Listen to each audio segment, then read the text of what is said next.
আসসালামু আলাইকুম। আমার পিছনে যারা আছে তারা হচ্ছে 26-এর বন্যার লক্ষ্মীপুর জেলার আসল হিরো, যারা সবসময় হচ্ছে ক্যামেরার পিছনে থাকি গেছে। এই জন্য আমি হচ্ছে ক্যামেরার সামনে ক্যামেরা অন করে তাদেরকে সামনে আনার চেষ্টা করছি। সবার জন্য হচ্ছে দোয়া করবেন আমার পক্ষ থেকে, লক্ষ্মীপুরবাসীর পক্ষ থেকে সবাই সবার জন্য হচ্ছে দোয়া কামনা করি।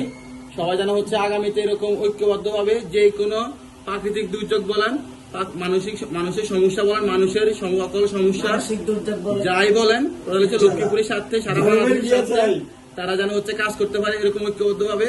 তাদের মতো যুবক হয়তোবা তারা মোবাইলে আড্ডা দিতে পারতো, হয়তোবা হচ্ছে পাড়ার দোকান আড্ডা দিতে পারতো, তারা না করে সারাদিন তাদের নিজের টাকায় মানে নিজের খেয়ে বনে মোষ তাড়িয়ে তারা হচ্ছে মানুষের জন্য কিছু করার জন্য ছুটে আসছে। তাদের এরকম মন মানসিকতাকে আমি আমার পক্ষ থেকে স্যালুট জানাই। এবং আমি হচ্ছে তাদের ফ্যামিলি বলেন, তাদের যে গার্ডিয়ান বলেন, তাদের প্রতি আমি আন্তরিক কৃতজ্ঞ। আসলে হচ্ছে তাদের কারণে হচ্ছে তারা এই